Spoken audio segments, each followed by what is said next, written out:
ఈ రోజుల్లో cinema hit అవ్వాలంటే కేవలం కంటెంట్ సరిపోదు, దాన్ని ఆడియన్స్ మైండ్ సెట్లోకి ఎలా తీసుకెళ్లాము అన్నదే కీలకం.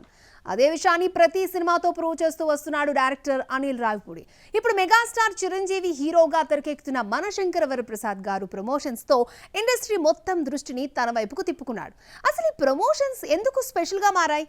అనిల్ స్ట్రాటజీ ఏంటి? అనిల్ రావిపూడి ప్రమోషన్స్ కే ఎక్కువ ప్రాధాన్యం ఇస్తున్నాడా లేదా సినిమా మేకింగ్ కేనా అనేది తేల్చడం కష్టం. టీజర్, ట్రైలర్, సాంగ్స్ చూసిన వెంటనే ప్రేక్షకుడు ఈ సినిమా నాకు నచ్చుతుందా లేదా అనే నిర్ణయానికి రావాలన్నదే ఆయన ఆలోచన. అందుకే హైప్ డైలాగ్స్ కన్నా కథా క్యారెక్టర్ నేచర్ ని ప్రమోషనల్ కంటెంట్ లో క్లియర్ గా చూపిస్తాడు. దీంతో నిర్మాతలకు ఖర్చు తగ్గడమే కాదు, ఆడియన్స్ లో ట్రస్ట్ కూడా బిల్డ్ అవుతుంది. మామూలుగా ఏ సినిమా ప్రమోషన్స్ కు ఆసక్తి చూపించని నయనతారను షూటింగ్ స్టార్ట్ అయ్యే లోపే ప్రమోషన్స్ లో భాగం చేయగలిగాడు అంటే అది అనిల్ మార్క్ ప్లానింగ్ కే నిదర్శనం. నయనతారతో కలిసి చేసిన సరదా వీడియోలు, డైలాగ్ బేస్డ్ క్లిప్లు సోషల్ మీడియాలో బాగా వైరల్ అయ్యాయి. చివరికి నయనతార ఇంకా ఏ ప్రమోషన్స్ ఉన్నా చేస్తాను అని అడిగే స్థాయికి ఈ ప్రచారాన్ని తీసుకెళ్లడం అనిల్ కు మాత్రమే సాధ్యమైంది. ట్రైలర్ లాంచ్ ఈవెంట్, స్పెషల్ వీడియోలు, డిజిటల్ కంటెంట్, ప్రతిరోజు ఏదో ఒక కొత్త అప్డేట్ తో సినిమాను వార్తల్లో ఉంచుతూనే ఉన్నాడు. లేటెస్ట్ గా తిరుపతి ఈవెంట్ లో రిలీజ్ అయిన ట్రైలర్ లో వెంకటేష్ ఎంట్రీపై Chiranjeevi dialogues, Venkatesh counter dialogues కూడా సినిమాపై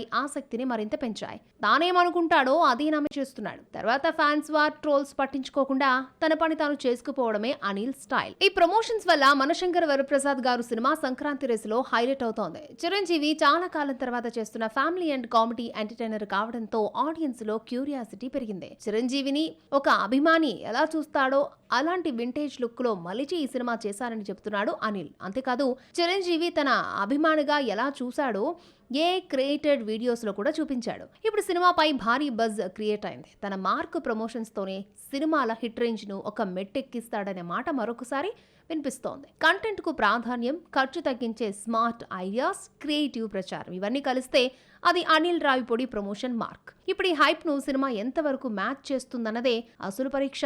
సమాధానం సంక్రాంతి బాక్స్ ఆఫీస్ దగ్గరే దొరుకుతుంది.